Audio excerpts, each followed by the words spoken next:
Yeah, I think it's a good time to start. We should encourage good time habits, and we don't have to wait for anyone. Yeah, so good evening to us once again from wherever places you are joining us today.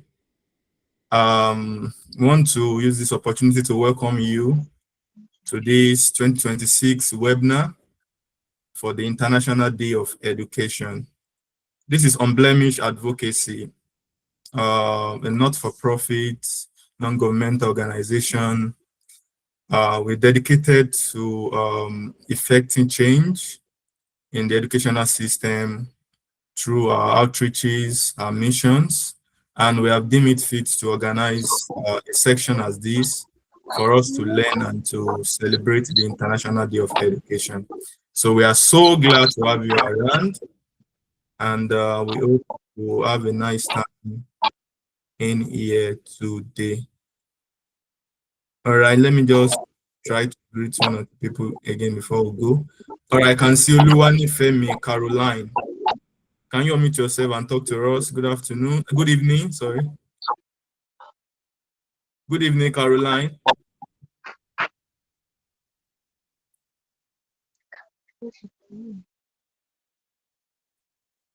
Oluwani Femi, good evening. Good evening. Yeah, how are you doing today? Where are you joining us from? Abeokuta. Oh, you are welcome, and we're happy to have you around. Yeah, I can see Lawrence. Good evening, Lawrence. How are you doing today? Where are you joining us from? Good evening. Abeokuta. Yeah, awesome. You are welcome. We're happy to have you around.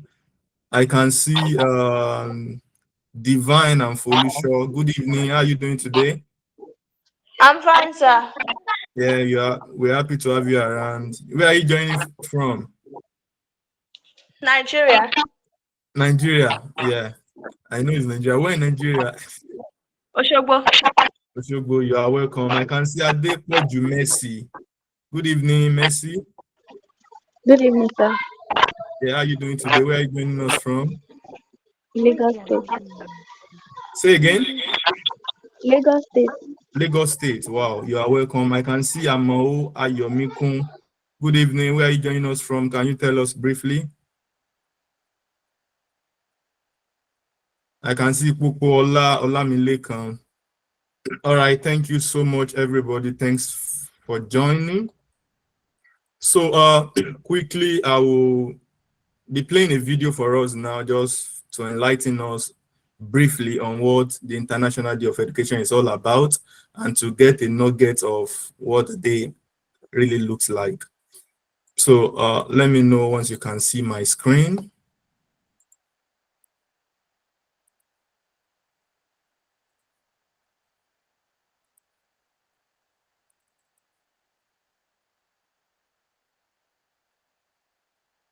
Welcome.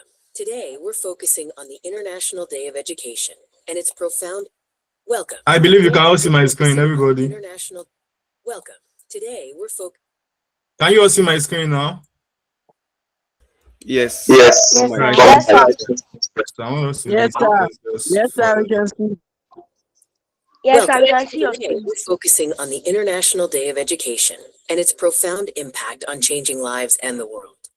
The United Nations proclaimed January 24th as the International Day of Education to highlight the critical role education plays in global peace and development. This day is a crucial reminder of how education is intertwined with every aspect of human progress. Education is not a luxury. It is critical for fostering peace and driving sustainable development across all nations. Let's explore the immense power that education holds in transforming individual destinies and society as a whole. You've witnessed schools in bustling metropolises and small, quiet towns. Education changes lives everywhere, regardless of location. We hope your own life will be a living testament to the transformative truth and power of education. For true national development, inclusive and equitable quality education is non-negotiable. Without quality education for all, countries will struggle to achieve gender equality and provide fair opportunities. Education is the crucial tool needed to break the cycle of poverty that continues to leave millions of children and adults behind globally.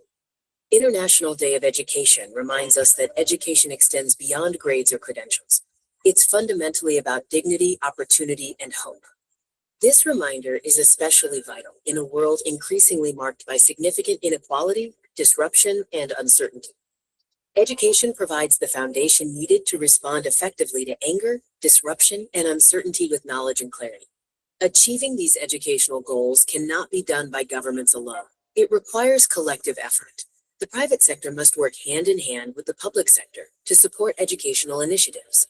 This partnership is essential for unlocking the vast human potential that exists within our communities. Today is also a day to pause and honor the dedication of educators worldwide. We celebrate teachers, school leaders, and education workers everywhere who show up daily with unwavering commitment. They believe that education can still change lives, and they are right, because it truly does.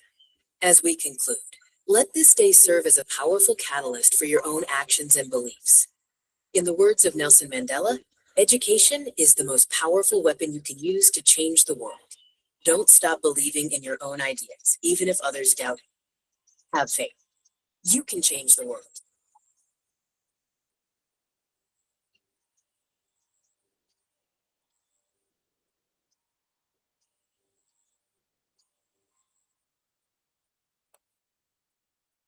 Yeah, thank you so much for seeing that video with me. I believe briefly, the video is quite very short, but I'm very sure it's very informative. I believe with that video, you've had a grasp of what the International Day of Education is all about. It's an international day that was proclaimed by the UNESCO as a means to celebrate education worldwide for students, policymakers, teachers to see a need to be more involved in quality education for national development. So for the 2026 edition, the theme is the power of youth in co-creating education. Yeah, so as time keep rolling on by and by, the national policy are now seeing a way of bringing in youths like you and me into making policies in education. For example, there is no best way of creating a structure for someone without involving that person. So what I'm trying to say in essence is it is best when youth, students, just like you and I, could make our voice known in educational policy for creating a better quality education in the world. So that is basically what the theme of this year is all about.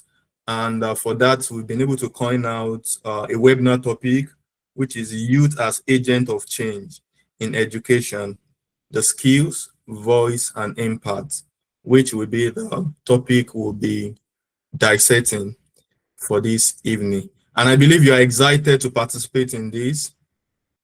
Are you excited, everybody? If you're excited, can you give me your best emojis to see how excited you are? All right, thank you so much for joining. Yeah, so briefly, before we go to the main reason why we are here today, the webinar, I would love to introduce Unblemished Advocacy to you once again, the organization hosting this website, what we do, what we represent, and how you can join or partner with us. All right, let me allow Oluyede to say something. Want to say something quickly? I guess that's by mistake. All right, so briefly, I'll be playing another video to tell us what Unblemished Advocacy is all about and what we do and represent. All right, let me know once you can see my screen.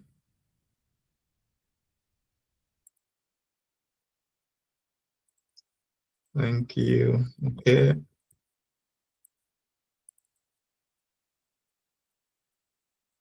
Welcome to Unblemished Advocacy.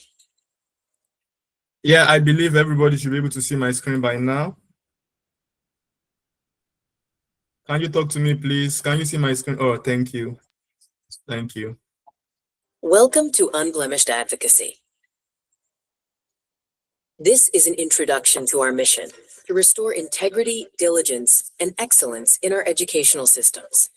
In a world often tempted by shortcuts, where the pressure to perform can sometimes outweigh the courage to be honest, we believe that true success isn't just about the grade, it's about the person behind the grade. Our programs reach across secondary schools to tertiary institutions, spreading the message of ethical commitment. Our core mission is to revive these three pillars: integrity, diligence, and excellence. We focus on building strong moral foundations and sustainable systems within the education sector.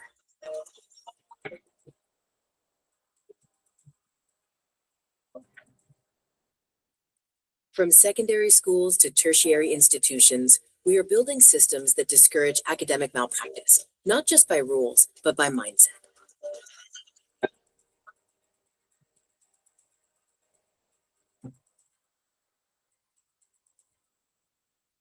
We emphasize a shift in cultural mindset, making ethical conduct the default, not the exception. We are committed to raising a generation of young people ready to lead with unwavering ethical standards. We empower young people to lead. Through our campus hubs, mentorship programs, and national outreaches, we raise leaders who refuse to compromise. We advocate for a learning environment where hard work is rewarded and ethical leadership is the standard. Our work today directly impacts the quality of our nation's future leaders and professionals. We are shaping the workforce of tomorrow. We are defining the character of a nation. Unblemished advocacy, building people, building systems, preserving the future. This is our final call to action, inviting partners and supporters to join our cause.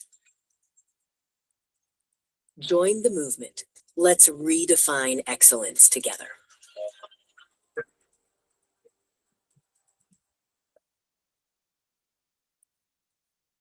Yeah. All right. Thank you so much. I believe you're able to listen to that video attentively without any interruption. Yeah. So that is unblemished advocacy. We believe so much in dignity, excellence, and integrity in the academics. We believe it is possible for young folks, young students, to read for examination and pass by themselves without any external influence. We so much believe in the power of education to change any life, any soul. And of recent, which I believe you all bear witness with me, that quality education is going down the drain every day in our respective nations. Yeah, quality education is going down the drain, and we could see a lot of several factors that might be contributing to this. And for that sake, that's quite a problem, which we believe as an organization, we can be a change maker in profound solution in our own little way, which is one of the major reasons why we have webinars like this to encourage and to increase the intellectual capacity of youths for them to see their own idea and for them to believe in themselves. Yeah, so that is majorly what we do as an organization, and we're happy to have you around this evening. So later on after the webinar, we might be telling you one or two things afterwards if you'll be willing to volunteer or to join us in this course. Yeah, thank you so much for listening to me so far. Now we'll be calling up for our guest speaker to go on with the webinar. So I'll be inviting Brother Samuel. Brother Samuel, I don't know if you are still on this call. Are you on this call? Brother Sam? Oh, I'm not sure. All right, so I'll be projecting the guest. Are you talking to me, I'm sir? talking to you. I'm talking to you. Yes, sir. All right, thank you. So I want you to please read the profile of our guest speaker to us as I'll be sharing on my screen. Okay, sir. Yeah. I don't know if you can see my screen by now. I'm yet to see it, but it's okay. It's showing up. Yeah. Very bold for you to see. Is it bold enough? Yes. Yes. Okay. All right. Akintayo. Iyola Ifeoluwa Akintayo is a certified digital skills trainer, teen life architect, and the coordinator and lead educator at Baptist EdTech School. With over a decade of experience and 35 plus professional certifications from Google, Microsoft, and Audacity, he has empowered over 5,000 learners with skills in web design, digital marketing, and generative AI. Based in Owerri, Nigeria, Iyola is a social impact advocate dedicated to raising 100 million culture shapers. He bridges the gap between potential and opportunity by providing mentorship and digital access to youth and professionals in underdeserved communities. All right. Thank you so much. So with You're welcome, a sir. round of applause, with a celebrating emojis, can we welcome Mr. Iyola Ifeoluwa for his presentation? You have the floor, sir. All right, thank you so much. Good evening, everybody. Good evening, everyone. I believe we can hear my voice clearly. If you can hear me, kindly give me maybe a thumbs up. Let me be sure you can hear me clearly. All right, good evening. Thank you so much. So thank you for this opportunity. Thank you for the introduction. So I will be sharing my screen now. Just give me some moment. As soon as I start to share my screen, I might need to off my camera so that I can reduce the level of distractions. So let me just share my screen, then I will off my camera. I believe you can see me already, so I will on the camera again during the questions.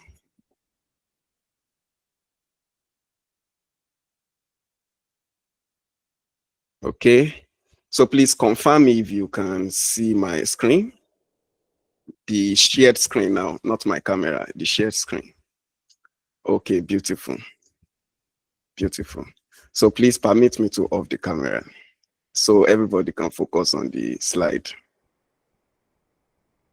All right. Okay, so sir, you can pin the slide instead of the camera now. Okay, so I want to welcome everybody, and I'm so glad to be here. I want to thank the organizers, the Unblemished Advocacy. Thank you for this opportunity. And to everyone that has joined, you are so special to every one of us. If you are not here, our presence here will not really make too much sense. So thank you for joining. And congratulations to every one of us. Happy International Day of Education. I believe we are all excited. We are all happy to celebrate a day like this. This is one of the day I really love so much personally because I'm a big fan of education. Okay, so I will just go straight into the lesson or into the teaching. I'm a teacher, so I will be teaching, I will be giving a speech, I'll be presenting, I'll be doing many things at the same time, but I believe we are going to learn a lot today. We'll be talking about youth as agents of change in education, the skills, the voice, and the impact. So we'll be looking at this topic in three ways. We'll be looking at skills that you need to acquire in order to be that agent of change, the voice you need to have, and the impact that you are expected to make at the end of the day.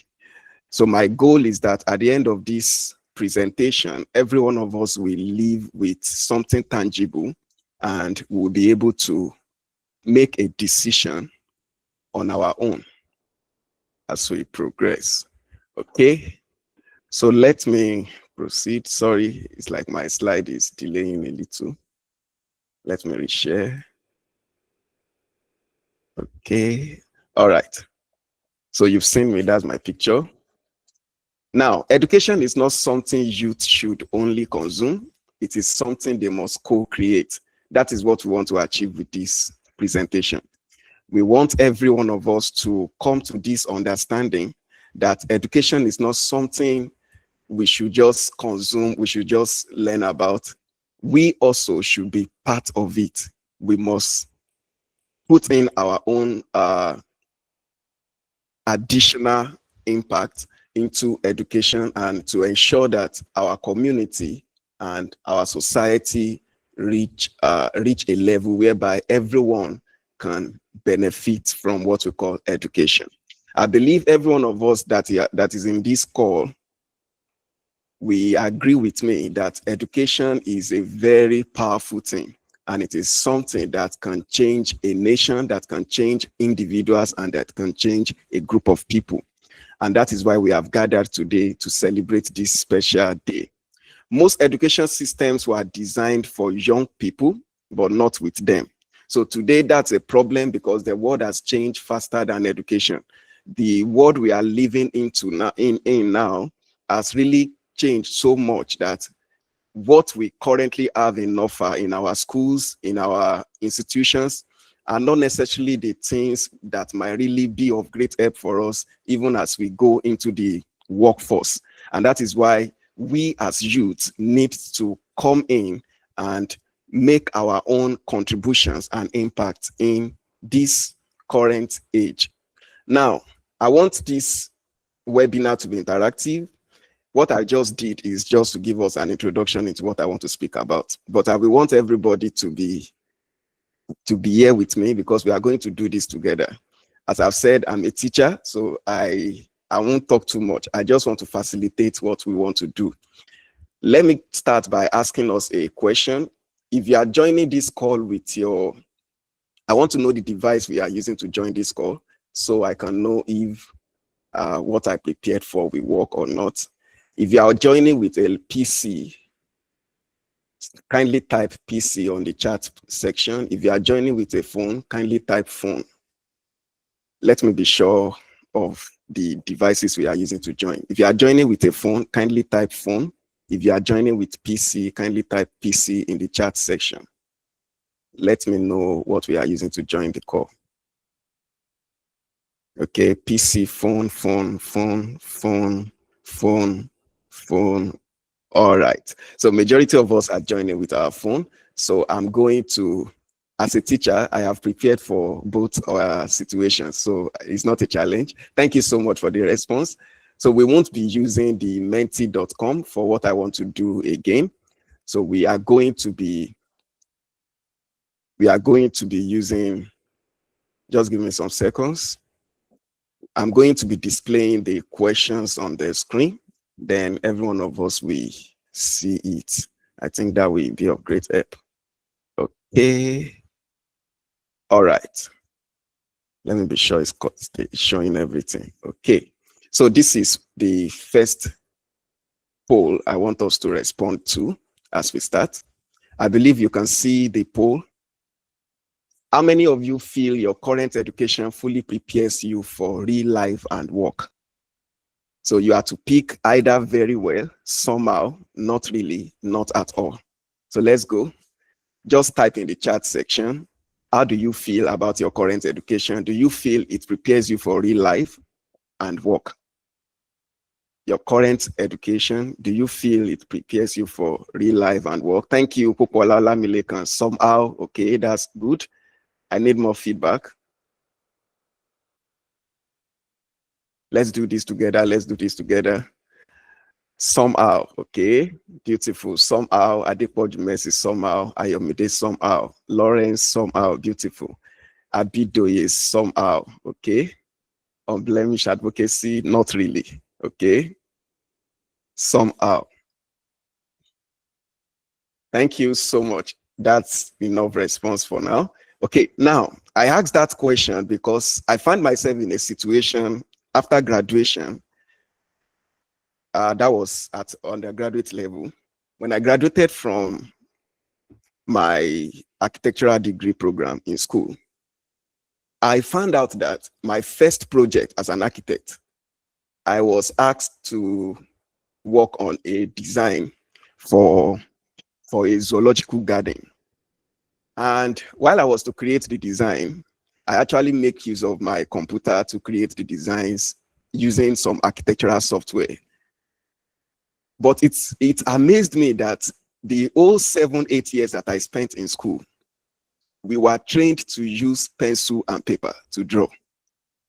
But since I graduated in 2018 to this very moment, all the architectural designs I have done have been created not with pencil and paper. In fact, you can't submit pencil and paper for approval. You have to make use of architectural software. So it means that the times I have spent in school, as valuable as it is, it did not prepare me fully for the challenges outside in real life and in real work. It prepares me in the aspect of, okay, I was able to acquire the knowledge, I knew how to draw, I knew what it means to design something. But when it comes to the tools that I need to actually carry out the assignment, to actually carry out the job, I was not prepared really with that, because our curriculum did not support us using software for architectural design while I was in school. I don't know if they have introduced that now, but in my own time, it's a serious issue for you as an architectural student to actually use your architectural software to create design. So sometimes we might feel like what we are getting in school, the education we are receiving, is not really enough for us. But now, today, we are in this seminar today to move from the point of complaining to the point of finding solutions as youth. So we want to talk about why youth must lead education change at this moment. Why must you be involved in this change? If youth don't shape education, education will keep failing youth. That is the truth. Imagine if I have not taken out time to learn from other people on how to use architectural software to design. That means the education I acquired while at undergraduate level for almost 8 years will have just been a waste, because I won't be able to apply it. Or probably I will just spend like 2 or 3 years, or I will just spend like 1 year after graduation to still go and learn how to design using software. So if we are not involved, if we don't get involved in this, education will keep failing us. Education reform is no longer only a government job, as we are going to see in this webinar today. Youth are learners, users, innovators, and the future workforce. So I want you to know, as you are listening to me, that you are not just a learner. When you pick up your bag to school, go to school, or when you pick up your bag to any learning center where you are trying to gain knowledge, you should know that you are not just going there to learn. You are not just going there to just listen to someone teach you something. You are also part of the process. You are an innovator, you are a user, and you are also the future of workforce. And that is how you must see yourself. Let me quickly tell us little thing about myself and my journey so far in education. After my graduation at undergraduate level, I have a very serious interest. Even before graduation, I have a strong interest in digital skills. And I have been, before leaving my institution, I've actually been going into a lot of digital skills training. And by the time I graduated, I co-founded an organization called After School Academy. And our goal is to ensure that people are able to leverage on opportunities that are available outside school. There are some things we found out that school cannot teach us. For instance, school will not teach you how to write programs. School will not teach you school will not teach you some basic digital skills that you necessarily need to know. School will not necessarily prepare you for the challenges of the current workforce. So After School Academy was created for that purpose, to bridge that gap so that we can find a way to provide access to opportunities, access to learning opportunities for people outside what is available in normal traditional school. So we started this program, and I and one of my friends, we started going from schools to schools, talking to students, making them to understand why they should be serious about digital skills and digital education. And from there, we started organizing tutorials, lessons, training program in different digital skill areas. And this has created a lot of opportunities for many youths. We've seen a lot of youth that their lives has been transformed through our programs. Why? Because we decided to what? To not just complain about what is available in offer or what is available in our current school, but we decided to do something about it. So, and that is what I want every one of you also to have in mind as you are listening to me tonight, that I also will put in my best and I will make my own impact when it comes to education in my community, in any place I find myself. So I didn't wait for permission to contribute to education. I started where I was with what I knew. So that time, I was so good in digital marketing. I was so good in basic computing. And that was what I was teaching people. And a lot of people were blessed through it. Now, let me ask you a question. Because you have been listening to me all this while, let me get feedback from you also. Which best describes how you currently see your role in education? Are you just a learner with ideas, a contributor to change, an active co-creator of education? Which best describes how you currently see your role in education? So I want you to give me feedback. Currently in education, your role in education, how do you see yourself? Do you see yourself as a learner, or you see yourself as a learner with ideas? Maybe probably you have some wonderful ideas that can be of help in education. Thank you, Popola Olamilekan. I love the fact that you use red, the color of the, that's a good one. I love that. So instead of writing everything, it will take time. So you just use the color. So I need more response. So Olamilekan is currently seeing himself as someone who has ideas, a learner with great ideas. Beautiful one. I love that. Who else? What is your current role in education? What do you currently see yourself doing, or your current position in education? I want our feedback. So let's use the chat box. You can use the colors if typing the answers will take you time. You can use blue, red. What's the other color now? A learner with ideas, okay. I'm so happy that a lot of us here have wonderful ideas that can really be of help to us in improving education in our nation and in our community. A learner with ideas, Onye Kansola, that's a good one. Thank you. Okay, so obviously a lot of us here, a contributor to change. Thank you, that's a great one. Abidoye Onilola, a contributor to change. That's good. So we all have ideas, we all have what we have in mind to contribute and to add to education. And that is why you are here this night, so that you can know how do you make this into reality. The ideas you have, the contributions you want to make, the change you have in mind to bring into reality, how do you go into it? If you must achieve all these things, we must start with building your skills. So let's quickly talk about skills, what you must build. So I will be using a framework for us, which is I call the ladder skills, LADER skills. So if you are writing, you can write that down. This will help you a lot in bringing those ideas to reality. Skills that help you to climb into influence in education. So if you want to build your influence in education, this framework will really help you in building your skills, okay? So let's go ahead and see the areas where we need to build our skill set. If you are still with me, can you give me a thumbs up as we go deeper into the teaching now? We are going deep now. If you are still with me, give me a thumbs up. Don't let me leave you behind. Thumbs up, thumbs up, thumbs up, thumbs up. I want to carry everybody along. We are entering flight mode now. So make sure you join the flight. Okay, thank you. I can see those thumbs up. Thank you. Now, the first set of skills that you are expected to develop as a youth, and which you must not joke with, is leadership. Leadership. What did I call it? Leadership. Leadership is not about title. It's about what? Influence. Let me say that again. Leadership is not about title. It's about what? Influence. as you are listening to me now, you are positioned in a way that you have influence on a particular group of people.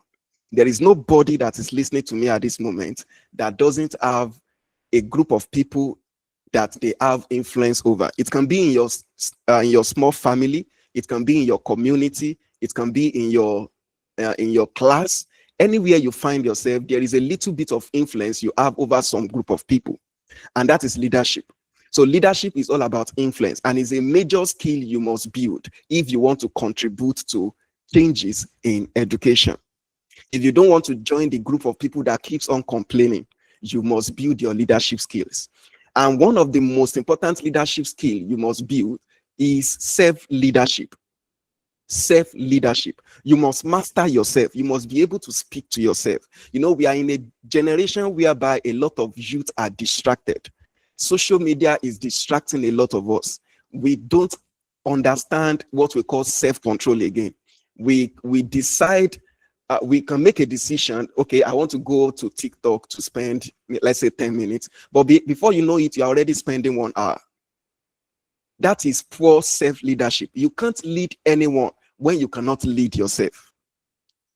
Are we together? You cannot lead anyone if you can't lead yourself. If you can't tell yourself when to sleep, when to wake up, when to read your books, when to do your research works, when to write a book, when to do a particular thing, then you have not mastered leadership. You must firstly be able to lead yourself before you lead other people. And if you must enact change in your environment, in your community, you must be able to lead yourself first. Then, after you have mastered self-leadership, then you can now go into project leadership. Can you lead a group of people to achieve a particular project? You see, don't joke with all these assignments they give you while you are in school, that they will put you into groups and they will ask you to work on a particular project. Take the lead, be involved. You are building your project leadership skills, because these are the things that will stand you out in real life, in the real workforce. And that is what we show, that indeed education, as you are educated. Okay, so if you want to survive in this current age and season, you must understand what we call project leadership, and you must master it. You must be able to lead people to achieve a goal. Is a skill you must build. And finally, community leadership. Community leadership is all about being able to influence a group of people in your community to volunteer with you to do what? To carry out a project successfully. While I was still at undergraduate level, I had an idea called Career Talks, whereby we want to be speaking to secondary school students how they can make right choice of career. When I had this idea, I related it with some of my friends in my community, and they all agreed. And together we were going to secondary schools in my town that time, speaking to them on how to make the best choice of career. Because we found out that a lot of them are confused. They don't even know the right subject combination to pick. I don't know if any of you that is hearing me have been in this kind of situation before. You don't know the course to study. You don't know which one you should go for. Everybody wants to become a medical doctor. Everybody wants to become a lawyer, but you are not seeing yourself like that. And you are confused. You don't know where to go into.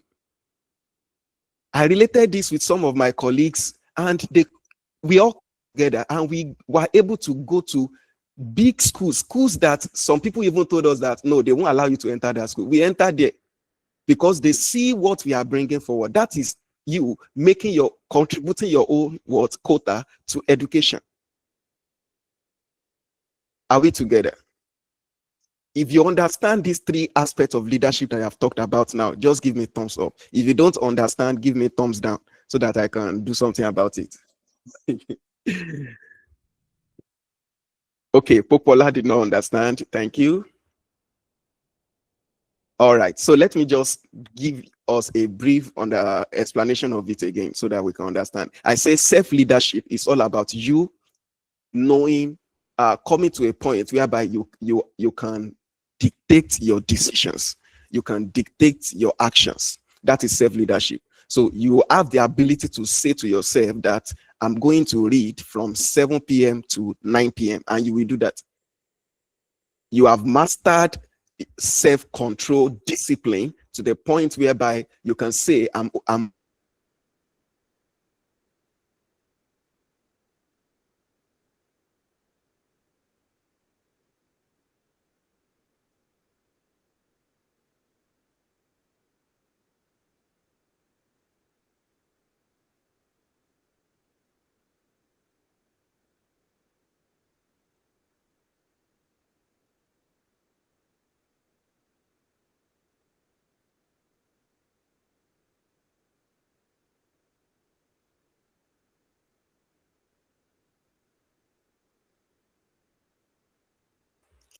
all right, sorry for the destruction. It's like I had network glitch a little, but I'm back now. Please confirm if you can hear me clearly.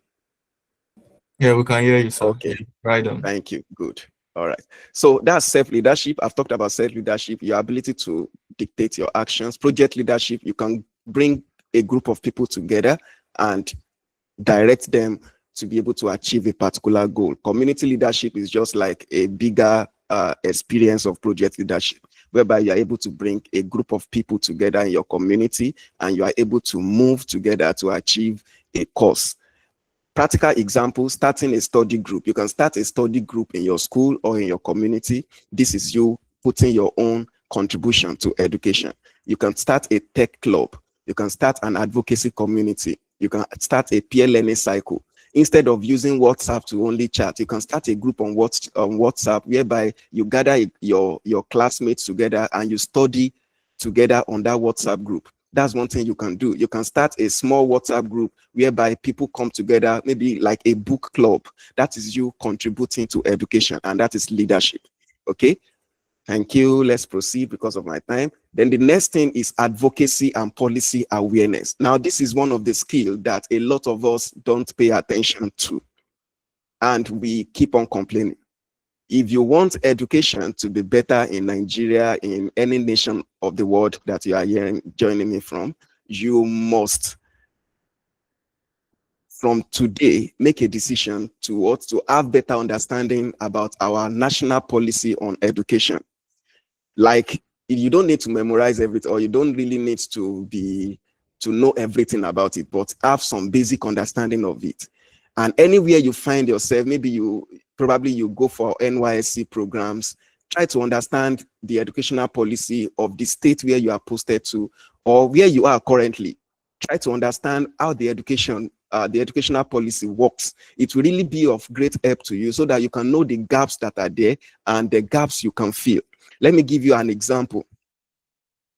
When I came down to Imo State, where I am currently, I found out that a lot of people in the rural areas are not really vast in digital skills. I noticed many of them doesn't even have this exposure level to be able to learn about digital skills. And I decided to carry out my study very well. And I found out that their state government actually have a policy in line with digital skills. And that every, on a part, they have that opportunity in their school program that every Thursday they are allowed as a school. Every school is allowed. They are allowed to bring in external people to come and give them instructions, to come and give them teachings on any field, any area of knowledge. So I leverage on that opportunity. If I have not been reading their policy, the educational policy, I won't even know that every Thursday in Imo State, there is opportunity for moral instructions. There is opportunity for you to teach any skill you want to teach to the student. Outside, they just give this opportunity for extracurricular activities.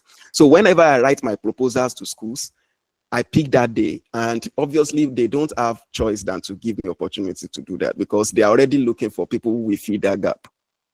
So understanding policy on education will really be of great help to you. Understanding how education decisions are made will really help you in as much if you want to fill a gap in education. As we proceed, I will also tell you more about how I leverage on knowing more about policy and what works in education, how I was able to leverage on that in order to achieve some great impact in education. But for now, let me just stop here. so that I can cover large grant. So for you to achieve this, you can follow education agencies like NGOs, like policy. You can follow conversations on LinkedIn and X. You can follow Federal Ministry of Education websites or their social media pages. This will help you to gain better understanding of what is going on. Let me quickly bring this in. Few months ago, I discovered that the NERDC, they are working on new curriculum for secondary school students. And I discovered that what they are trying to come up with has a lot to do with digital skills. People now, secondary school students now asked to learn programming and so on. What did I do? Immediately, I started speaking to some people that are close to me. And I was telling them, a great opportunity is coming forth. You guys need to what? You need to be aware of it. Very soon, programming skills will be compulsory in secondary schools in Nigeria. This is a great opportunity for you to leverage on. Start learning all these programming skills now. Start making yourself ready for it.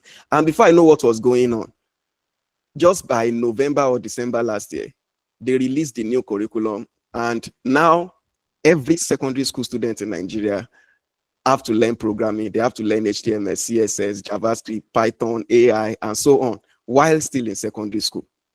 So people that have listened to what I was saying at that time, many of them now, they are taking advantage of it. They are able to offer that services and provide that educational service to schools that doesn't have people that can provide that opportunity. So please make sure you are aware.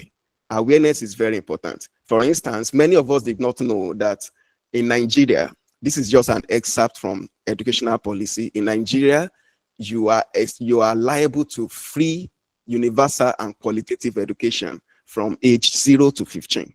So the meaning of that is from your pre-primary school up to JSS 3, you are not expected to pay any school fees.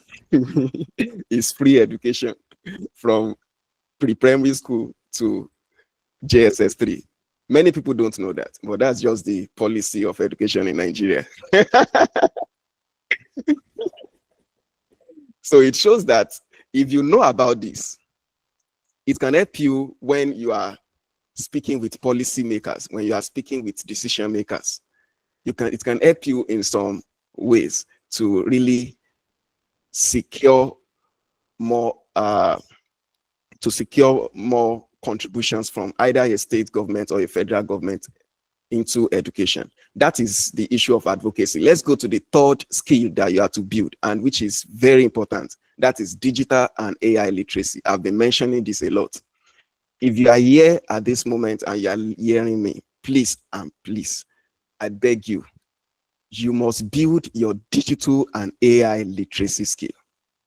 AI is no longer is not a learning accelerator, but it's a learning accelerator, but not a shortcut.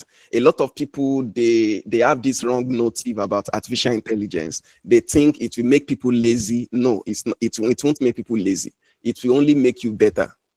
So one thing about education or learning is great when you can personalize it.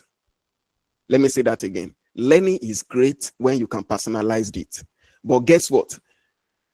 The only technology that has made it easy and possible for us to actually personalize education or to personalize learning is artificial intelligence.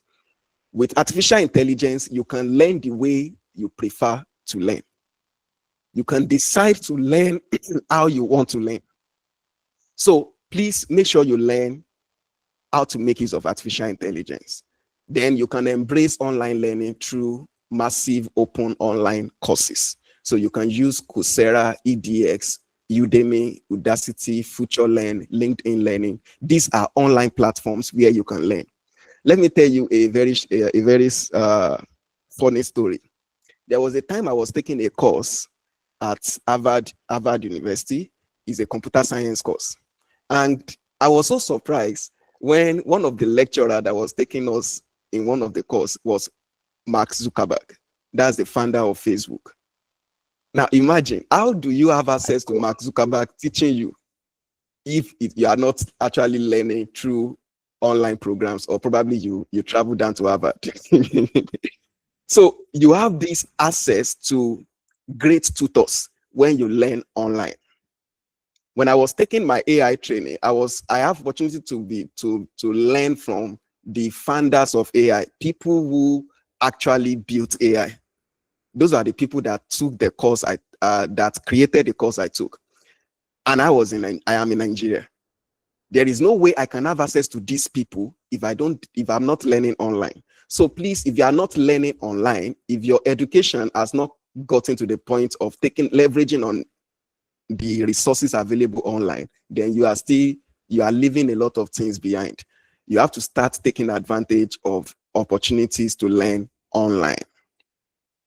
Okay. Any question about that before I proceed?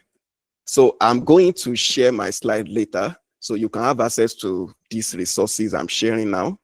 So if you want to learn AI to a good level, these are AI literacy resources for you that you can take advantage of. So the links are there for you to just click on, and it will take you to where you can take some AI literacy lessons that will really be of great help to you. Okay, so let me just move on from this slide. You can get it later. Okay, it's time for another activity. How confident are you using digital tools or AI to learn, work, or solve problems? How confident are you using AI to learn, work, or solve problems? So let's answer that question. How confident are you currently? Let me know the group of people that is here, so I can know the kind of resources we can make available. So someone says very confident, blue, okay. It's like Popolo Lamile can really likes to answer questions by colors. Okay, so how confident are you? I need feedback. Very confident, beautiful, that's great. More feedback.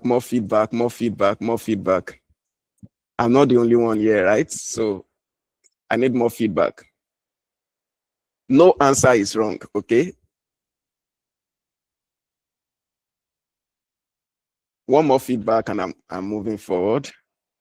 Very confident, beautiful. So let's keep learning, let's keep leveraging on AI. And okay, somewhat confident, thank you, that's a good one. Somewhat confident, that's a beautiful one.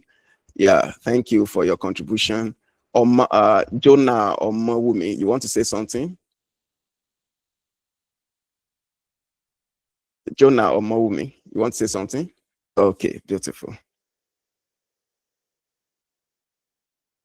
Jonah or Mawumi, do you want to say something? Your hand is raised. All right. Okay, let's proceed. We are almost there. Now, let's talk about ethical thinking. We have been talking about some skills you are expected to build, okay? We have talked about the leadership skills. We've talked about, what's the second thing we talked about? Let me be sure we are following me. We've talked about leadership skill. We are using ladder framework. A stands for what? L stands for leadership. A stands for what? A stands for advocacy. So I've talked about the advocacy and policy awareness. That's what A stands for. Then D stands for what?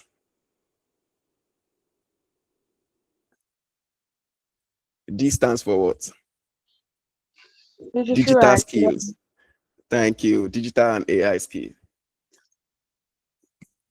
Now let's see E. E is ethical thinking and values. You might be wondering, how is this a skill to build? Okay. But this is an important skill for us. And this is one of the skills that separates you from others. So I want you to pay attention to it. What do we mean by ethical thinking and values? When you are in school, or irrespective of anywhere you are currently at your learning stage, integrity in learning is very important.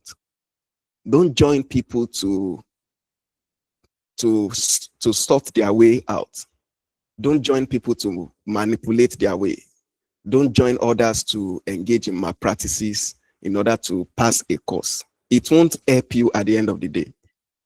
If you really want to impact others and you want to make huge contribution in education, you must uphold integrity in all you do. Integrity in learning. Then responsible tech use. Okay, since you are using digital tools, AI tools to learn, that should not give you an opportunity to now use AI to be writing your essays, to be writing your research papers, and so on. They can be tools for you to do your research works, but not necessarily to write the papers. Okay, responsible tech use is very important. There was a time we caught some people, they were using a WhatsApp group to be getting WAEC answers, and they are now using it to answer questions in their exam. That is malpractices. That is irresponsible use of tech. That is not acceptable. Okay, and you must build a soft skill in that, because it has a lot to do with your mindset. Then lastly, the most important one is education with purpose, not just profit. Every day, every moment, you must ask yourself, why am I doing this? Am I studying this course for money or for purpose? Am I studying this course for money or for purpose?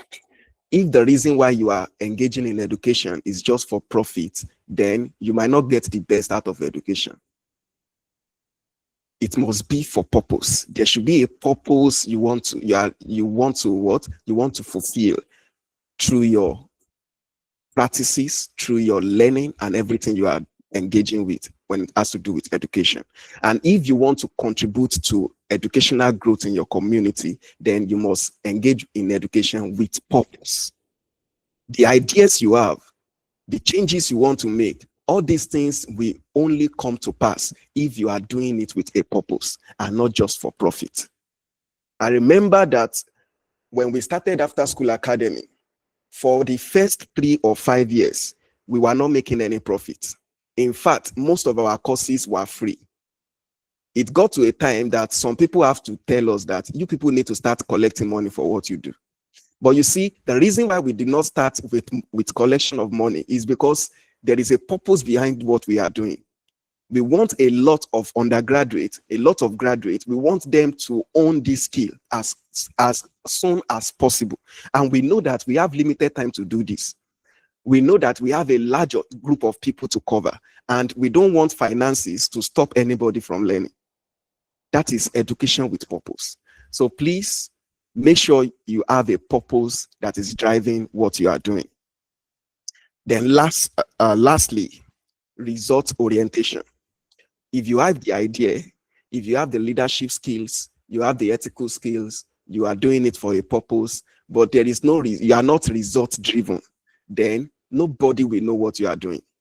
If there is a skill you must build, it should be your ability to be able to generate results.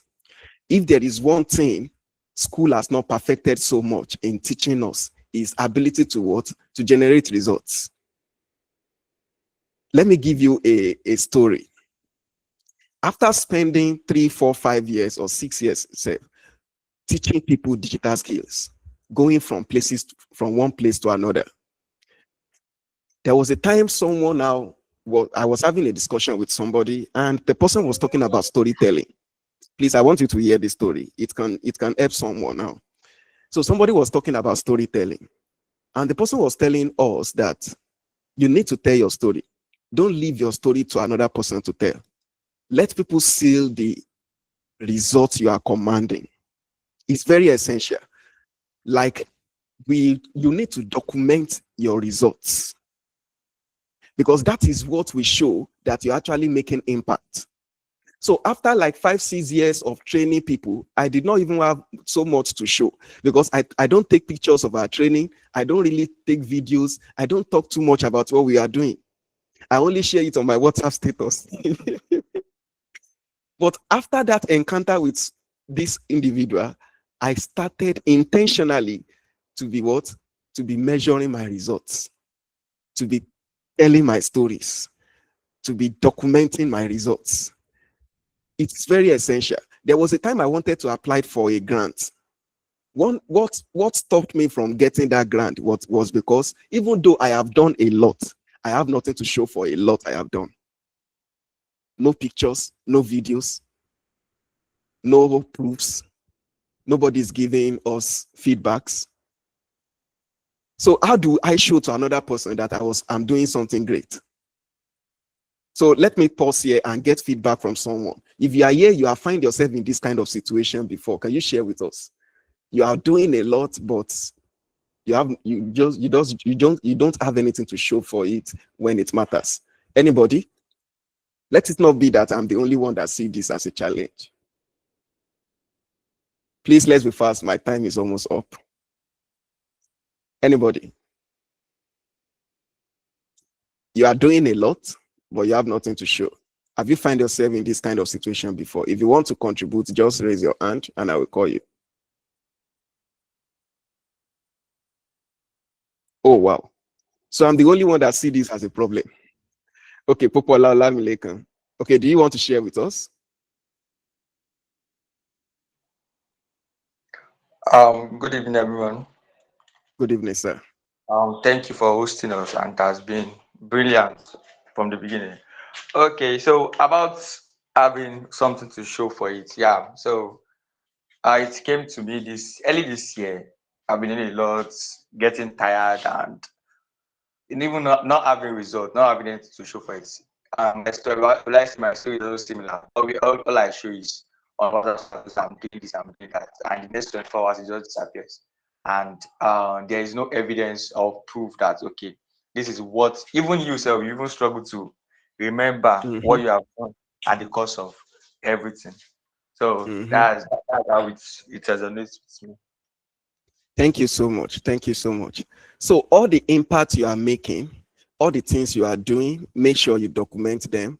It will really be of great help to you. So we won't take this current feedback for now so that we can move on. So those are the 5 skills that you are expected to develop: your leadership skill, your advocacy and policy awareness skill, your digital and AI skill, your ethical skills, and then lastly, your ability to show results.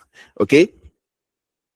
Now, let's go to voice. We want to talk about voice, but before we talk about it, let's answer this question. Where do you mostly express your opinions about education? Where do you mostly express your opinions about education? Social media, friends, students, or professional platforms directly to decision makers? I usually don't speak up. So where do you mostly express your opinions? Please, let's do this fast. I'm running against time now. Where do you mostly express your opinions? We want to go into learning how to express ourselves as youth. Okay, WhatsApp, friends and classmates. Thank you, Femi and Olamilekan. Oyekunle, friends and classmates. Thank you, friends and classmates. Beautiful. I love these answers I'm getting because before I used to be like that also. All my opinions are always with friends and classmates. But I found out that the more I speak with my friends and classmates, the more the opinions are there and nothing is being done about it. So how do you ensure that your opinions, your ideas are heard? Okay, how youth can be heard. Having a voice is easy. Being listened to requires strategy. So let's quickly learn the strategy. How do you ensure that your opinion, your voice can be heard? 5 levels of youth voice. I will use a story to tell us this because I don't have much time. So let me use storytelling to explain these 5 levels of youth voice. How do you ensure you have voice? Okay, there are 5 levels to it. The first level is opinion. So there was a time I have this opinion. I think I shared the story at the beginning. I have the opinion that, okay, secondary school students should start learning programming courses. They should start learning how to write codes. It was an opinion. I shared it with a lot of my colleagues and friends, and they all see it as a nice idea. Like they like it. Oh, it is good. In fact, we can go to schools and make it happen. Okay. That was opinion level. So you can tweet about it. You can complain about it that see our Nigerian schools, they are not preparing people for the workforce. That is a level. But if you want to go deeper, the next level is writing proposals. You have to structure your ideas. So when I have this idea, I have to start writing a proposal about it. I have to sit down and structure this idea. So I wrote a proposal to a school about on the idea I have, that, okay, I have this idea that we need to start teaching our students how to write codes. Coding can help them a lot. Beyond them developing software and app, it can help them to build their collaborative skill. It can help them to build their mindset. It can help them to build their critical thinking skills. These are skills that are needed in this generation. So I put all these things down in a proposal. Then the next thing is evidence. You see, if your proposals will be received by people, by the decision makers, you must back it up by data, by research, by stories. So what did I do? I have to find a way to create, to get tangible data that supports my proposal. So I use data like the 2030 SDG goals. That's a data on its own, because one of the SDG goal is the goal 4, which talks about quality education, which talks about access to digital technologies and all these things. So that is a data on its own. Then I also organize a small group training for like few numbers of people. And through that, I was able to get feedback from them. And I use it as part of as the data and stories that backs up my proposal. Then the next thing is collaboration. Now I have to start working with the stakeholders of the school. So I make a research and I find out who are the members of the school board, who are the people that are decision makers in the school. So I submitted my proposal to them. I also meet with them and talk with them. Then lastly, leadership, co-creating solutions. So I work with this school board, the principals of the school, the teachers. I work with them to bring this to reality. And that was how my voice was heard. And that is how your voice also will be heard. That is the 5 levels of youth voice. If you want to implement any idea, these are the 5 levels that will really be of great help to you. You move from opinion to writing the proposal, to evidence, to collaboration, and to leadership. At this moment, I can't really go deep into showing us how to write a proposal and all those things. Probably the Unblemished Advocacy can come up with a training for us later on how to write proposals in order to bring your ideas to reality and things like that, how to back them up with data, how you can collaborate with stakeholders. You see, it's not enough for you to just complain. You must what? You must be heard. So these are the 5 levels of youth voice. Practical voice tools, writing online articles and blogs. So one thing you can do is that you can use your social platform to write about your ideas and your contribution to education. You can join education NGOs like this Unblemished Advocacy. You can join them, you can contribute to what they are doing so that you also can make your addition, you can put your input into education. The picture I'm showing to you is one of the things we did after I submitted a proposal to someone in my church about AI literacy. This person runs an NGO, and I found out from reading about their NGO, you remember I talked about policy awareness. So I read about their policy, the NGO's policies and what they are doing, and I found out that they have interest in training youths in in-demand digital skills. So I wrote a proposal and I submitted it to the chairman of the NGO, and they started sponsoring us in teaching the youth in my community AI skills. And we do that every Saturday. And they are paying for it. The NGO paid for it. So those are the things you can do. You don't just need to keep complaining and talking about it. Your voice can be heard when you follow the strategy I have shown to you. So join educational NGOs, host community conversations, leverage digital platforms responsibly. Okay. So I want you to write in the chat section now, 1 educational problem you care about and 1 solution idea. Why I round up with my teaching. So while you do that, or okay, let's wait. Don't write it yet. Let's do that at the end of the teaching so that I can save my time.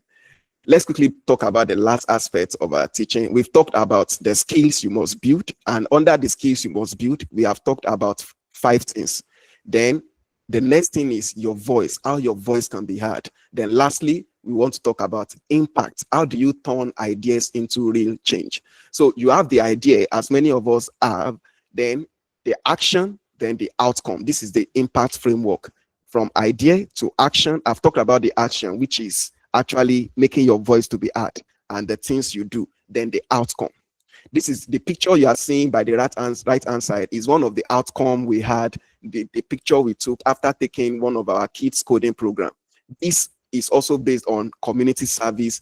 It's not because I was paid for this. It's just about impact, contributing my own small quota into education. So identify a real education gap. Make sure you identify the gap. Then the action is pilot a small solution for it. You don't need big things to start. I started from my small, oh, my time is off. Then lastly, outcome. Measure, refine, and scale your outcome. So these are the 3 stages you should follow in order to make impact. Identify a real education gap, pilot a small solution, and measure your outcome. And this will help you even in contributing your own quota to the SDG goal, as I've talked about it. So that is where I'm going to stop. My time is up. And you can see on the screen some examples of impact you can make. Thank you so much. Let's take questions if there is this time for questions. Let's take questions and feedbacks. I believe you have learned something tonight. So I'm done. Let me hand over to the organizers. Thank you so much. Sorry, I did not give us the time to ask questions. I don't know if there is time for that. Yeah, thank you so much, sir. Thank you so much, sir. We are so grateful. This is quite very insightful and explicit. Thank you so much, sir. And well done on the great work you are doing. We celebrate you. Well done, sir. Yeah, so we can ask our question now. We have like 4 minutes to ask question. If you have any question you want to ask, you can raise your hand, signify by raising your hand, and I'll call you. Questions. All right, Oloyede Oyekunle. Unmute yourself. Good evening, everyone. Good evening. Good evening. I am Olejola Femsala. So majorly my question is for those that we are just beginning, like for me, I don't have some digital and AI skills, and in the practical tools you said joining educational NGOs, but I think that I'm a beginner. Like what can I do to just begin, like from some places like leaderships, self-leadership advocacy, digital and AI, stuff like that. That how can beginner really start? Like NGOs, hosting, leading, evidence proposal. Like what's the key point that we can really start from? I think that's my question. Thank you, sir. Thank you. Thank you so much. That's a very brilliant question. Okay, so where do you start from? I will recommend that you start with a community. So start by joining a community of people who are also into learning what you want to learn. Okay, so you can join. I think at the beginning of this program, the Unblemished Advocacy talk about giving people opportunity to volunteer with them. So you can join a community like this. When you join them, you will meet people in that community that can solve a lot of problems for you, that can guide you, that can lead you. So join a community, and majority of your answers or majority of your questions will be answered in that community. I believe if you join Unblemished Advocacy now, they will guide you. They will tell you, okay, start from here, take this course. Then after taking this course, this is the idea you have, okay? This is how to write proposals. They will show you how to go about it. Thank you so much. That's my response to that question. Okay, sir. Thank you, sir. Thank you. Thank sir. you. Yeah. Yeah, thank you so much, sir. Any other question? Do we have any other question, please? All right. Sorry, good evening. Okay, go on, yeah. Okay, for someone like me now, I would say, okay, I have at least few um digital skills to some certain extent. Yeah, I'm a computer science student, so I have enough. Like let's say beginner level to intermediate level. So now you talk about reaching out to NGOs that can even sponsor or fund you training that you can do for students. So I would like to ask that, okay, on which what type of platforms do we leverage on to get those NGOs that we can reach out to, and in what way do we reach out to them? Okay, thank you. For me personally, what I used to do is I do my research online most times. I can search on Google to look for NGOs that have their goals or vision in the line of what I want to achieve. That's one. The second way is you can talk to people around you. You can talk to people. You might not know the power of your community.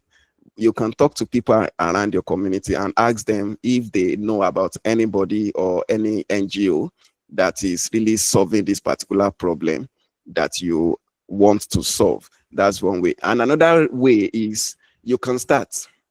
When you start, you might see them showing it. The people you don't even know are watching you. They might start paying attention to you. By the time you start solving that problem and you are posting about it on your social platform, you are sharing you are sharing with other people what you are achieving already, they will start noticing what you are doing, and they can even reach out to you without you going to reach out to them.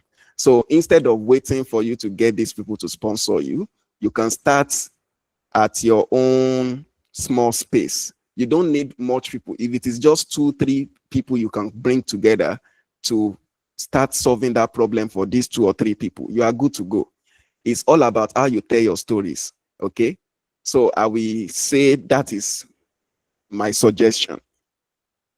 Start online, speak to people around you, or you start at your own space. Any other person can add to that.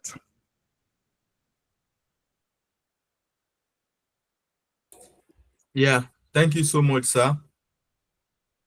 Yeah, I believe you've done a good justice to that question. Any other question, please? Okay, so at the absence of none, we've come up with some questions which we love us to deliberate and discuss about. Yeah, Sister Victoria, are you still on this call? Initially, we were thinking we'll have a breakout section, but considering the numbers, we just feel we should have it together. Is it Sister Victoria still on this call? Okay, I'm not sure. Okay, Brother Sam, can you take this section for us? I'll be projecting those questions. You just read them. You coordinate people to interact with me.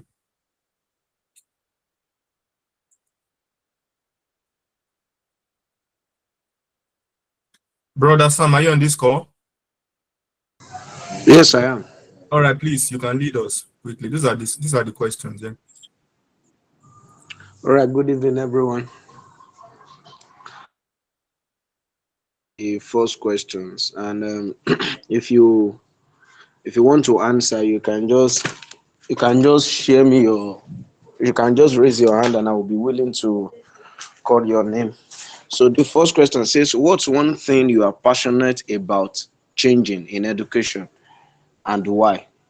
So what's that one thing you are passionate about changing in education, and why are you passionate about that? So he's raising up, he's answering that, wants to answer that. Okay, Oyelola Abidoye, can you unmute yourself and let me hear you?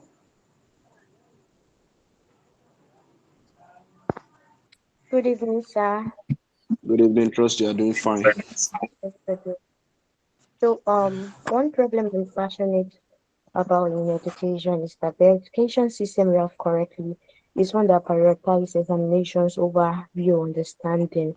I mean, it ignores students' unique needs and it creates fear. It creates fear rather than curiosity.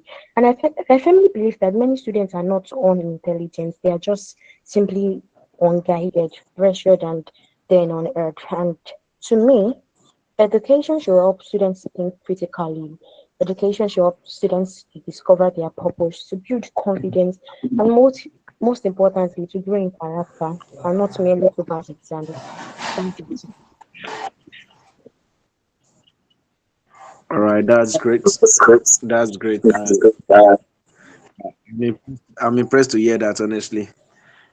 Do we have someone else who is going to? Our time is, we have like 8 minutes plus more, but do I have somebody else who wants to say something that is quite different from what our first person has said? Any other person, just raise up your hand. Let me see.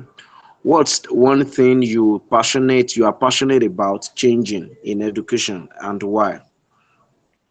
Oyinlola just said so. Okay, Oloyede Oyekunle, you can unmute yourself. Okay.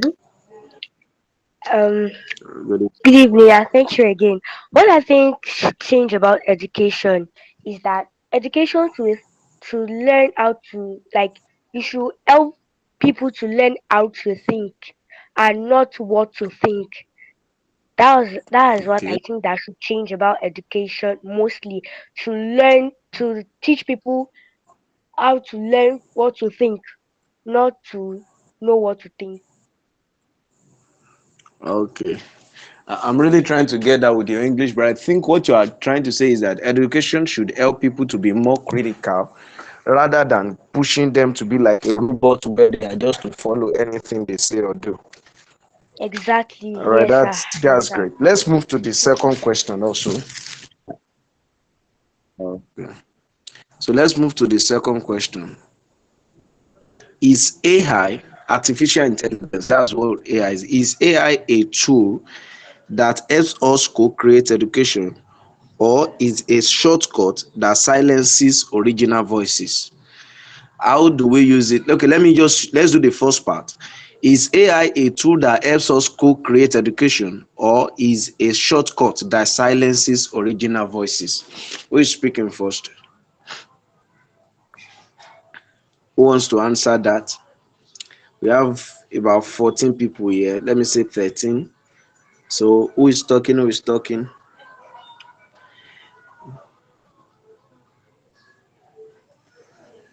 Like they're asking, let me just simplify it, is AI really helpful in education, in creating education, in being sound educationally, or it's a shortcut that is killing the originality in education? So it's coming.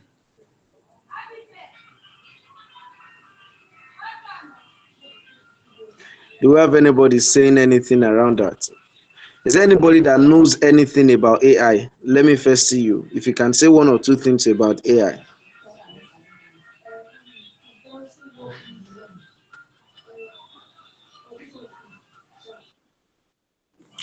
Okay, Caroline. Oluwanifemi Caroline. Okay, let me hear you.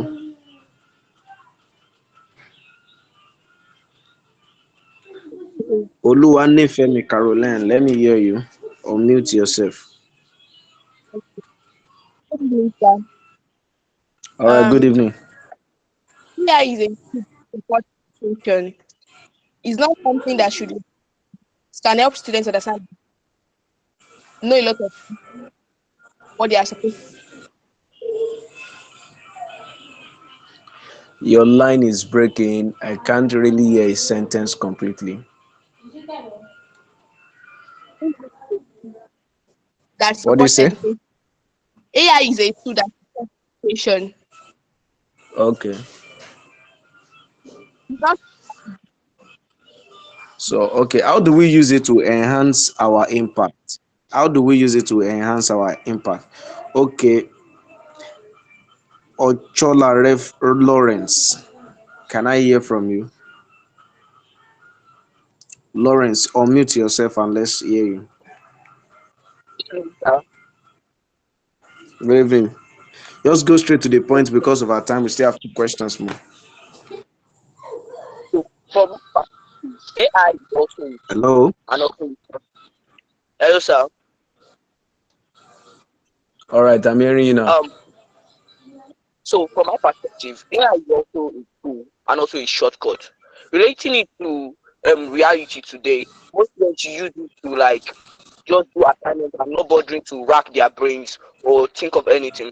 While it can also be used as a tool, when we most students use it to like enhance their brain to explore more, while some just use it as an take it as an advantage. Thank you, sir. All right, thank you. Let me just say this, that AI is as smart as the person that is using it.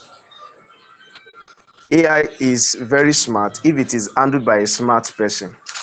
So it's always it's something that enhances education, but it has to do with the intelligence of the person that is handling it. So how intelligent you are will determine how you are able to use your artificial intelligence, your AI. Thank you. Let's go to the third question because of our time. It says, what is one skill you've learned outside school? I'm coming. What is that one skill you've learned outside school that think every school should be teaching? That you think every school should be teaching? Tell me that one skill you've learned outside school and you think every school should be teaching. Who's coming? Who's coming? Let me see your hand because of our time. We have just 5 minutes. Who's speaking for this? What is that one skill you've learned outside school and you feel that school should be teaching? Is anybody saying anything?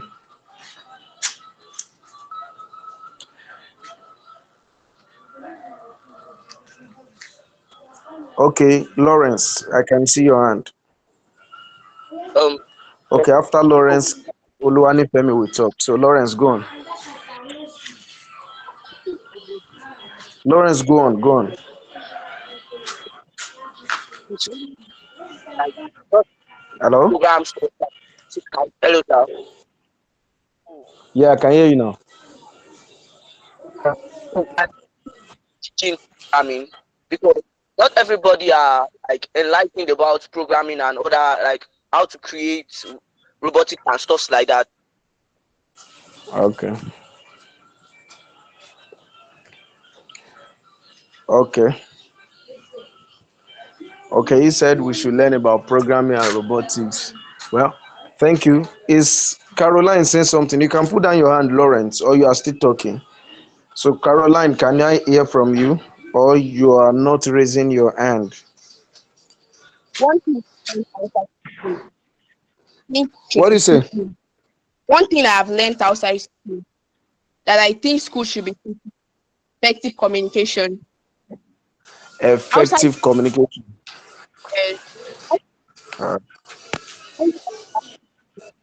yeah, whether in debate or sharing opinion. okay. That's great. Thank you. You can put down your hand so that I can see when all. Thank you. Effective communication. I love that. Last question we have here. We have to answer that in 3 minutes.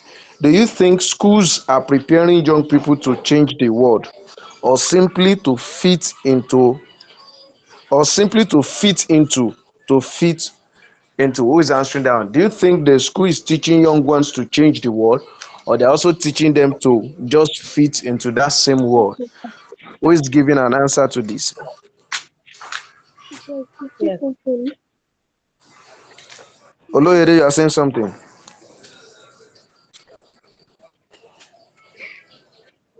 Yes, sir. All right, what do you say? Schools are Yes, sir. I think schools they are not preparing young people to change the world. They are simply preparing them to fit into, in the sense that they are not basically putting into them career mentality, effective and efficient mentality, in the sense that they will teach you that you have to become a lawyer. That they don't teach them that if you are not a lawyer, you can be able to do other things.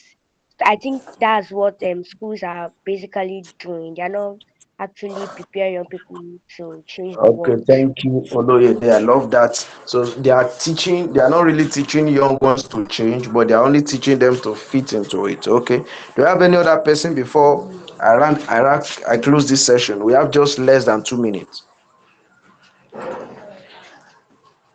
Okay. Thank you. I love your answers. I am impressed by what I hear from you. Thank you so much. Let me go back to the author, and then let's listen carefully. Yes, sir. All right, thank you so much, bro Sam. Those are wonderful answers, and I'm so I'm so thrilled and excited for those wonderful answers. Yeah, but briefly, I would love Mr. Iyola to help us do a bit of justice to that question too again. I think he mentioned it briefly during his teaching, but I would love him to help us give some other insightful comments to that question too, sir. All right, sir. Okay. So is AI a tool that helps us to co-create education, or is it a shortcut that silences original voices? How do we use it to enhance our impact? All right. So there are many ways you can actually use AI to enhance your impact. One, let me just give us some practical examples. If you are a student, you can use AI to actually prepare for your exams. So there is one thing we call, there is a way you can write your prompt in such a way that you can upload. Let me start again. So I want you to really get what I want to say. Let's assume you are using ChatGPT. ChatGPT is an AI tool, or you are using Gemini. Any of these tools can do what I want to talk about. So you can actually take a screenshot of your school lesson notes or your handouts, and you upload it to any of these platforms. So when you do that, you can ask the AI to ask you question based on what you have uploaded. Obviously, that is your school lesson note in a particular subject. So when you do that, the AI tool will start asking you question, and we wait for your feedback before the next question. Then you can even ask for multiple choice questions. With that, you can prepare ahead for your exams. In that way, it will enhance your performance in school and makes you a better student. Another way to use AI is if you are trying to do, maybe you want to write a research paper or 10 paper as an undergraduate, instead of taking all the hours searching through Google Scholars, searching through different libraries, with AI tools like Perplexity, it can easily help you to gather all these sources. And then now your work will now be to check out these sources and then be able to get the things you want from all these academic sources. Okay, so it helps you to save a lot of time in trying to get the sources. So the AI tool will help you to gather the sources. It will now be left to you to now check the sources and bring out what you need from the sources. So with that, you are able to save time. That's second thing. Another thing AI can help you to achieve is it can help you to personalize your learning. What do we mean by personalized learning? For instance, I am someone that learn by visualization. I learn by pictures. I learn by images. When I'm in class, most teachers doesn't really teach using visuals. They don't teach with pictures. They don't teach with images. So someone like me now, I struggle to really follow what the teacher is saying in class. So the best way for me to learn is to learn by pictures. And my teachers don't teach by pictures. They only talk. So how do I help myself? AI can help me. So I can take my class notes to AI and make AI to generate images, videos, pictures for what? Based on what I am learning. So let's say I want to learn photosynthesis now. AI can help me to transform photosynthesis, all those letters, and transform it into illustrations that will help me to really understand what I'm trying to learn. So AI can help you with personalized learning and makes you a better student. So those are some of the ways AI can help you. Don't let me take all the time. Thank you. Awesome.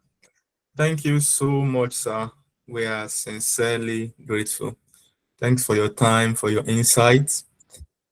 Thank you so much. Can we say thank you to Mr. Iola, everybody? Can you use your best emojis? Thank you. We celebrate you. Thank you, sir. Yeah, so briefly, quickly, the time is going and we don't want to take much of your time. So to commemorate the International Day of Education, we are hosting a writing competition. I don't know if you are aware of this. We've been advertising this for some while. or if this is the first time you are just seeing this anyway, but you can still participate. So the topic is, if you were Nigerian's minister for education for 1 year, what would you change and why? So that's the essay topic, and it's just 500 words, very small. Then you are expected to submit into that link before 31st of January. So this is something I believe young students like you should be interested in, as I believe this one of the way of letting out your voice also, just like we've learned from the section, right? Because top entries, top essays, we'll try a way to see how we can publish it, to see to give it better feasibility. So this is something you want to try, and who knows, you could be the winner. There'll be some cash prizes to be won, and top entries also, we have some juicy opportunities. So I will encourage everyone on this call to please participate. All right, thank you so much. And lastly, I dropped a link on the chat. I believe you can see it. In case you would love to volunteer with Unblemished Advocacy, we have the opportunity. Please follow that link to volunteer, and we will attend to your details as soon as we can. Yeah, I think that will be all from my side for now. So lastly, before I end the call, I don't know if I have any other persons on the call that want to say something. It could be maybe to appreciate the guest speaker, or you just want to say something good about Unblemished Advocacy, or maybe there's a section you think you would love us to organize going forward or something. Just say something. Let's take 1 or 2 persons to talk. If you want to say something, just signify by raising your hands. In 3 minutes, we'll end the call.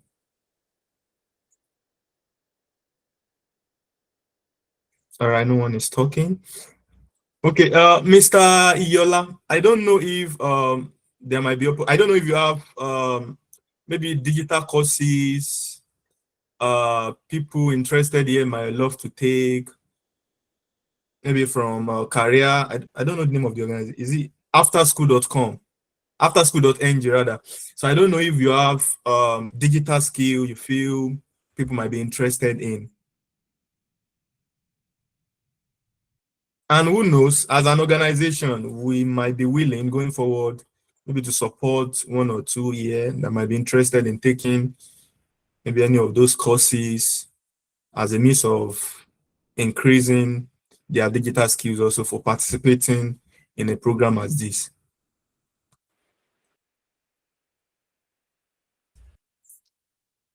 Sorry, sir, I couldn't hear you at some point very well. All right, so what I'm saying is, I don't know if afterschool.com, which is your organization, perhaps you have some digital skills that you think could benefit participants on this call, either free or even paid, that you think you would love to recommend to people on this call. And I was saying that as an organization, even if it is a paid version, going forward, we might want to put it forward, maybe to sponsor 1 or 2 for such opportunity, for the fact that they are present on this call today as a means of increasing their digital literacy skill. All right, okay, thank you. So if you go to our website, afterschoolacademy.ng, so we have a course that we called AI Elevator.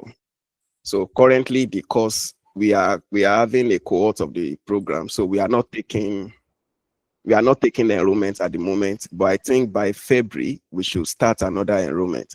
So you can join that particular program maybe from February. Anybody that has interest, we call it AI Elevator. It's a 3-month program about artificial intelligence. So it will give you a very good foundation in artificial intelligence.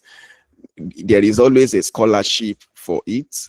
It's actually a paid program, but some people used to get scholarship if you merit it. Okay, so you can just go to our web page or keep our website by your side, so that by February, when the announcement for new cohort starts, you can apply for it. Then for our digital skills program, that one, just follow our web page. We used to, whenever we want to start, we get to know. All right. So thank you. Yeah. Yeah, thank you so much. So in case you are interested in any of those courses, just like he has said, you can reach out to us and we could see a way we could maybe assist in getting you through that program. Just for the fact that you're on this call, that's if you're interested, and we'll have some checks to know if you really be committed to such program. Because I know how demanding online courses could be, and without discipline, you might not be able to scale through. So if you feel you are interested in any of those courses, you can reach out to us. That could be a benefit for you joining the call. All right. Thank you so much, everybody, for joining. I believe you will love to sign up to volunteer with us. I've dropped the link, and I'll be waiting to receive your essay. You could be one of the winner as we go ahead in the year 2026. Thank you so much, everybody, once again, for staying true. We really appreciate your patience, and we hope you've learned one or two things from the call, and you won't just be a listener alone. You will put them into action. I have received the slide for this webinar from Mr. Yola, and we'll be sharing with everybody that registered on your email address. Also, maybe in a week time, the recording for this event also will be on YouTube, and possibly we'll attach that also to your email in case you are interested in checking through again to catch up with one or two things. All right, thank you once again for joining. We so much appreciate this, and we hope to see you again next year, International Day of Education 2027. God bless you. See you next time. Bye-bye.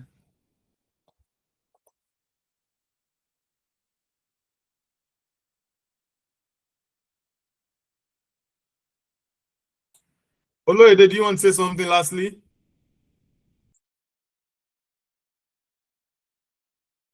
Okay, I guess that's a mistake. All right, thank you.